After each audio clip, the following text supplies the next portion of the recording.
Thanks for the support as a channel member, Chris Davidson. As always seems to be the way, we've hit a period of awful, horrible form. Winning the title is looking pretty unlikely. Automatic promotion looking troubled. But now we've got the Bourne Derby to try and play ourselves back into winning ways.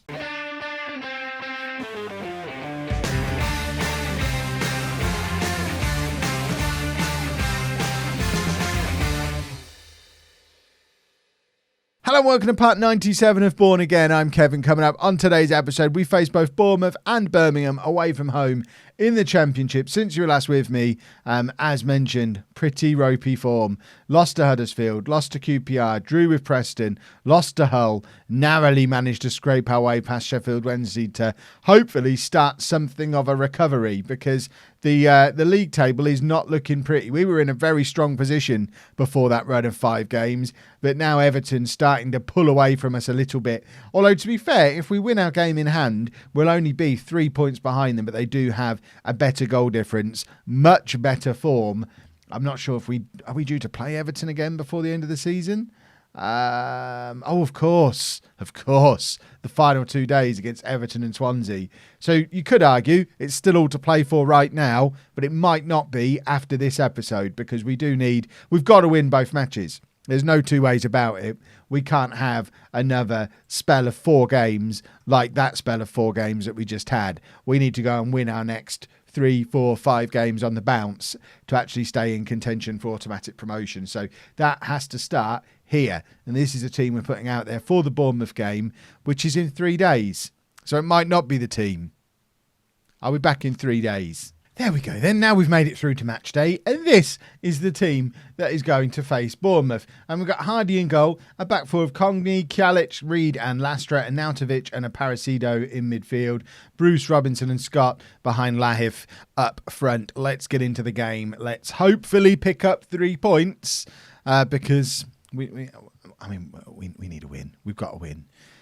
Everton won 5-1, I think it was, away against Middlesbrough in that game at the same time as we were struggling to get past Sheffield Wednesday, where Middlesbrough are 12th in the league, Sheffield Wednesday 11th. We were at home, they were away. So Everton, much better form than us. But then, to be fair, Everton spent £40 million on a player in the summer, and we spent £2.5 million and have regretted it ever since, because we've barely played the man.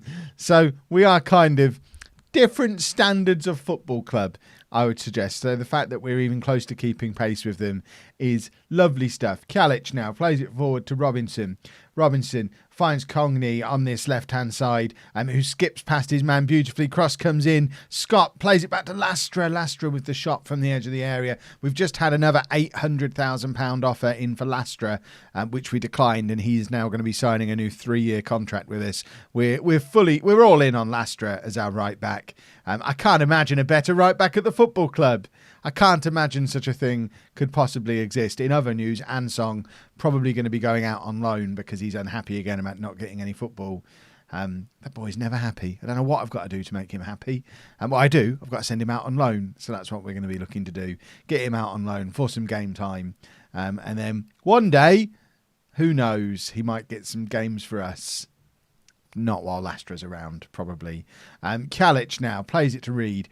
Reed back to Kjalic again, forward to Nautovic, and a Parasido now back to Reed. We're just knocking the ball around in a little square here. This is a weird thing to offer a highlight for. It makes me worry that we're about to do something stupid and give the ball away, because otherwise, why is there so much focus on us just knocking the ball around between our centre-backs and midfielders? Lahif's picked the ball up here, though, and is running at Bournemouth defenders. He's continuing to run. Lahif shoots from range, and it's kind of straight at their goalkeeper. Again, I'm struggling to understand why this highlight exists, unless Bournemouth are going to score a counter-attacking goal here. This is what people who watch on extended highlights must have to put up with all the time. Weird highlights that seem like they're not going anywhere. Except on extended highlights, sometimes they just don't go anywhere. At least now we know we're going to concede a goal. Or maybe we're going to score a goal. Lahif now, back to Bruce. Now we've got the counter-attack on. This highlight definitely started too soon, regardless of how it ends. Bruce can't get the cross away. Congni's up there supporting him, and it genuinely just ended the highlight. That was 3 minutes of my life I'm not getting back. What was that? Come on, Football Manager. We're on key highlights here. If that's a key highlight 7 minutes into this game, we may as well just end the match now. It's going to be a boring one. Shot across goal from the Bournemouth wide player, and it goes out, I think, for a throw-in. This is the standard that we've got today. Right, Lastra. We've seen him hurl the ball into the area from there a few times already this season now. This time didn't quite make it to Kialic, and because we've committed men forward for our long throw, it's left us in a little bit of trouble. Reed clearing up the first round of mess and the second round. Reed is a good defender, and that's a beautiful pass to Scott as well. And we've now got a counter-attack on against Scott, charging past his man. Ricky Scott is in here and misses. Ricky Scott, Southampton player, I think, is his parent club. I'm sure he's from Southampton.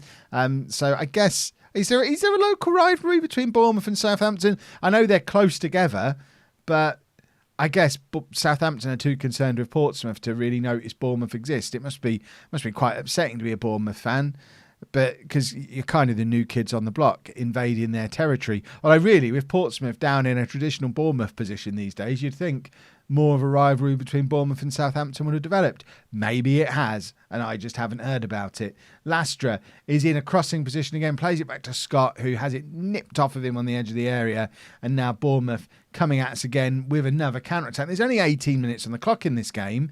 There's been so many highlights.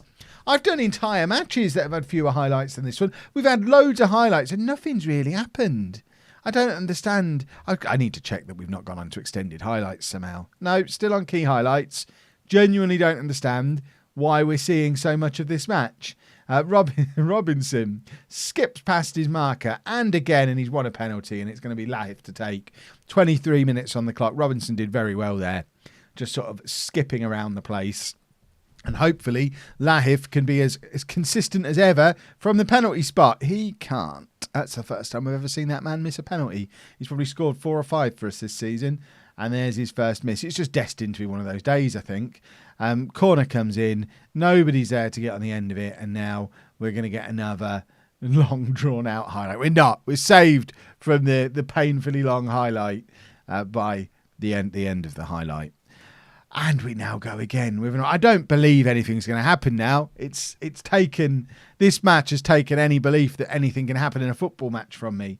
Cogney plays it forward. Lahith can't get hold of it though.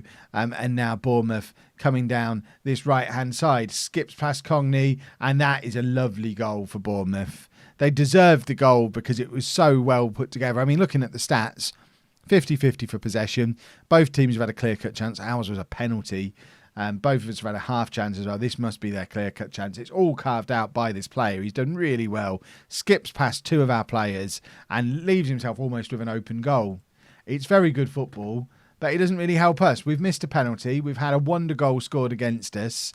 And I don't feel confident that we're going to go on and win this game, which is not the situation we should be in when we're trying to push for automatic promotion. Cogney with the cross. Scott's there. Hits the crossbar now. I've got to feel like we're being harshly done by being behind in this game. We've definitely had the chances to score today. Let's have 10 minutes of passion before half-time, and then I'm going to need to have words with these boys at half-time. Bournemouth up to 3rd in the league. I didn't realise Bournemouth were right up there pressing us for a promotion spot either. Bournemouth appearing to be a team in much better form than we are at the moment. And they're in behind again here, and it's 2-0. And I really do feel like automatic promotion is slipping away. You've basically got Everton, a group of 3, of which we are 1, and then a group of maybe another 4 or 5 battling for the other 2 playoff spots. But it's certainly starting to feel pretty it's starting to feel pretty likely that we're going to be in the playoffs this season. I know it's early to be declaring that, but just any oomph that we had seems to have gone. We seem to have lost the winning mentality that got us where we were in the league. And any time we meet any kind of resistance now, we seem to kind of crumble to it. And we shouldn't be. Looking at those stats, we should not be 2-0 down in this game. Yet we are. And now we've given... Oh, how is this happening? We're a good team. We were such a good team earlier on in the season. And now we're not. And I don't like it. And we're 3-0 down just after half time.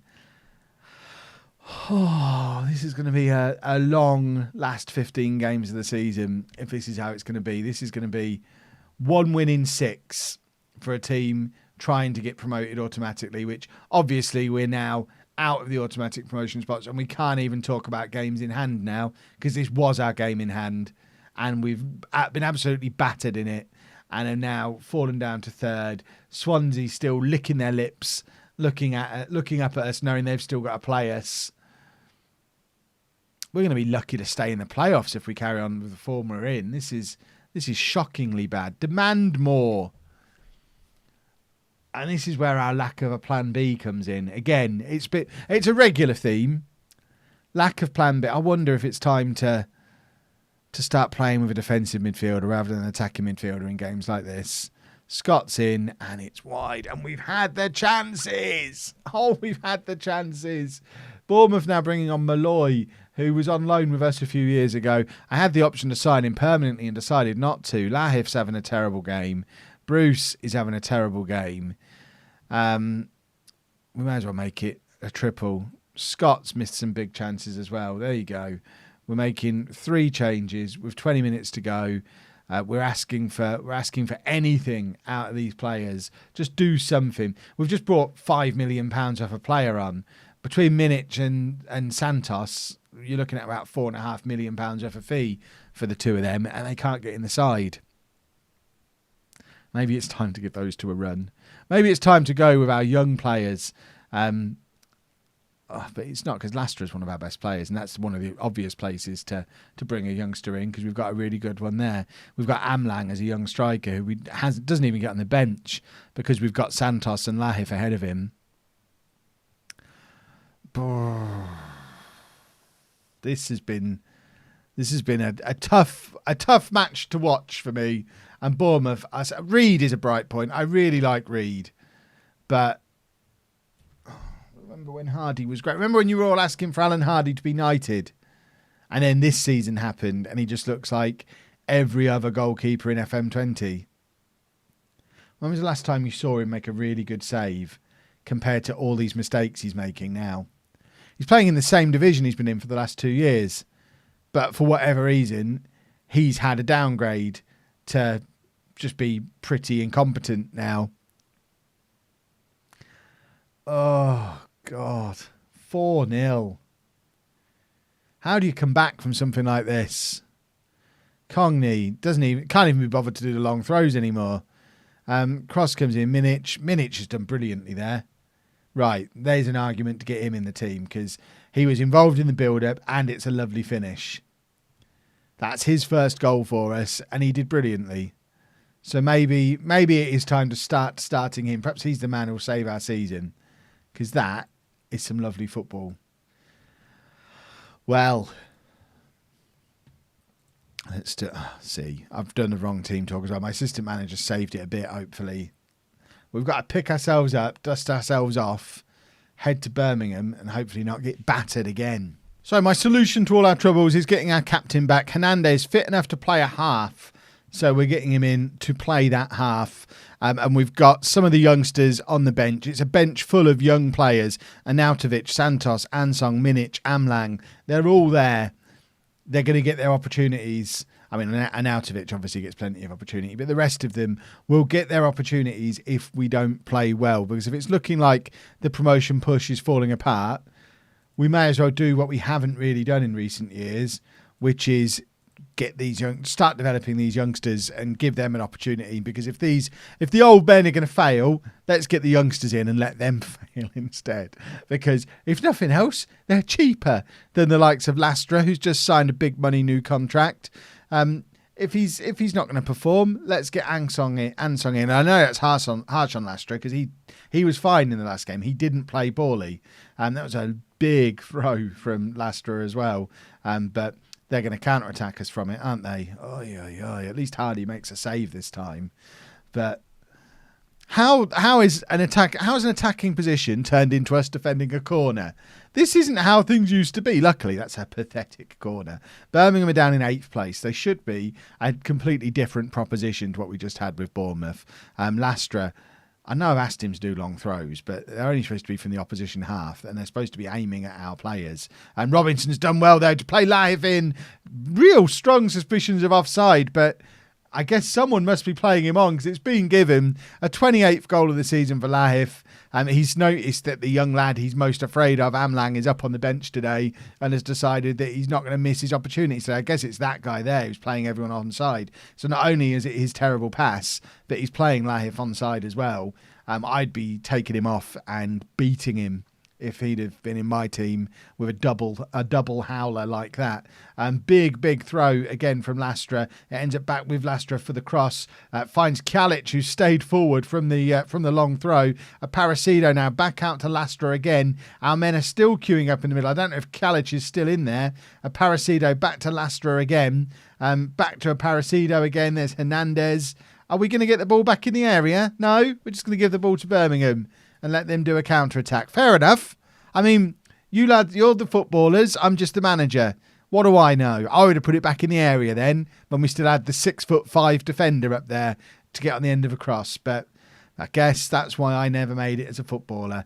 Lastra in again, finds Bruce. Bruce, so many times we've seen him score that goal, but we have scored a goal. I think, no, Lastra's offside. I think it's Lahif who got the final touch to tuck it away again, but it's been disallowed for offside. So as things stand, because Bournemouth are still drawing at home to Brentford, rather surprisingly, we could be finding ourselves leapfrogging back above them, back up into second place. And Everton, presumably, also not yet winning in their game as we approach half-time. So this would actually lower the gap back down to 4 points again. So even after the disastrous Bournemouth game, it shows that we're not completely out of this yet. We're not even a little bit out of it. We're well in this promotion hunt.